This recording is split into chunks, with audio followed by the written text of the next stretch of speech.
So our next speaker is going to be Melissa Phillips, who's the Director of Housing and Homelessness from Shelter Nova Scotia. Melissa.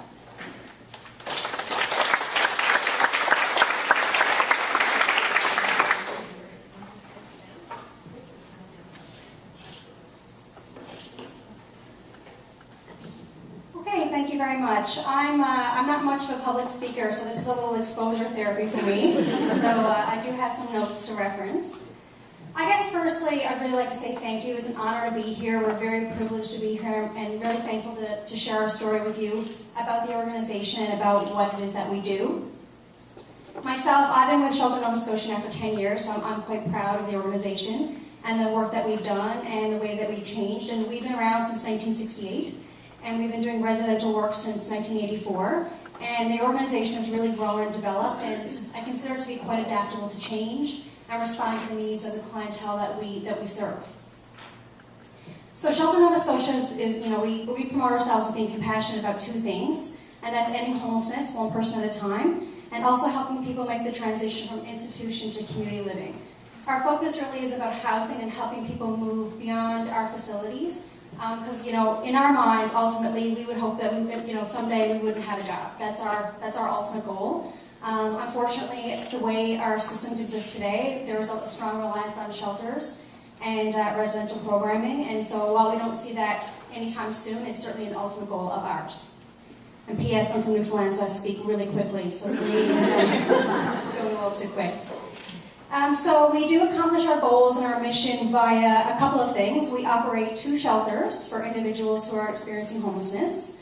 We operate a trusteeship program to promote eviction prevention and an affordable, supportive apartment complex. And we also have 2 community-based residential facilities. We operate 24/7, 365 days a year, so we're always open. The phones are never turned off. Last year, a quick rundown about us, we provided a warm place to sleep to 849 different men, women, youth, and children.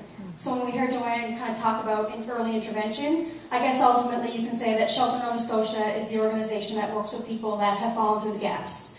So we see people that oftentimes other people are not working with or people who've been chronically through the system. And we also see people who are with us for a very short time. They're down on their luck, and with a quick turnaround, they find themselves housed successfully by our supportive housing program. We've had people housed for over 3 years. They've never returned other than to come back and say, look how great I'm doing. So we feel really good about that. We have 129 beds organizationally, and up to 100 individuals and families sleep in our shelters every night. Last year, we helped 170 individuals find housing, and we also support another 195 individuals in the community to maintain their housing via our trusteeship program. We're here tonight to talk to you about the fact that it's in our experience that people who rely on others to sustain their basic needs don't really have the opportunity to develop those basic skills. And with your help, we would like to offer a supportive and healthy eating activity program at our facilities. So essentially what happens right now is we have food that's pre-prepared and delivered. People don't have a lot of say in what it is that they're going to have to eat, and they essentially don't have a lot of opportunity to build skills, to develop the food, to shop for the food, to cook, to work in a kitchen. And we work with folks that have had no exposure over the years to people who tend to find their skills are diminishing when they come into the shelter system and don't have that opportunity. When we have women coming in with their children, that valuable time is lost to spend time in the kitchen, making cookies or those kinds of things.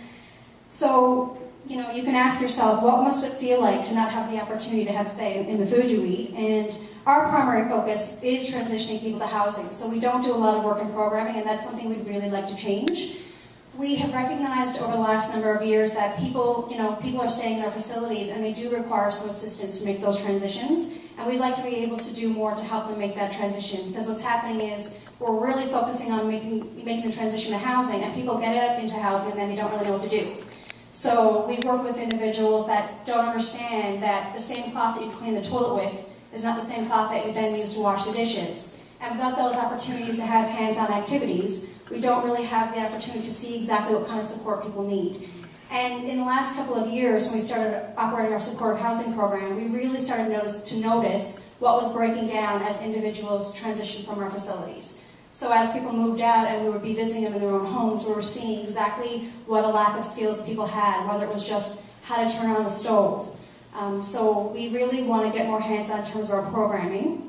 And we feel that starting with something as basic and essential as cooking and shopping and learning how to survive on just over $200 a month when you're feeding yourself and using that money for other basic essentials, and how difficult that can be, and what are some tricks and tools that you can incorporate to help make that transition just a little bit easier. The other thing that we really like about the healthy eating piece is that it requires group work. So what we have is we have individuals that are living in a dorm setting and having the opportunity to work in a group, to learn decision making, even just managing, in terms of making group decisions, and also reducing the feelings of social isolation.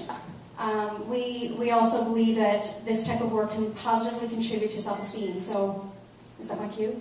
I'm only on page 1, guys. All right. So I wanted to tell you really quickly, food insecurity and social exclusion are two of Canada's social determinants of health. With your help, we can positively affect both those areas. I want to tell you a little bit about the fact that we work with seniors, we work with youth, we work with immigrants, we work with people who are fleeing domestic partner violence. We work with individuals that have been dropped off the shelter by their parents. In the words of one woman who was staying at Barry House, see, it's getting faster now, I apologize. I arrived on December 5th, 3 days clean of my addictions. I was terrified, insecure, and unsure of anything except that I wanted a clean life. I knew enough to know that I needed help. Several weeks later, the staff at Barry House helped me to find housing. They were nurturing, caring, and full of assistance. All of this coupled with my own desire, and I was able to start believing in myself again, feel strong again, and wanting to truly live again. So we feel that with your support, we'd be able to do things that would help build people's skills, build their self-esteem, and kind of goes back to, I'm sure as many of you can appreciate, probably some of your warmest memories have been in times when you've been in your kitchen breaking bread with family and loved ones. So we'd like to have that opportunity to work with individuals and build those skills. Thank you very much.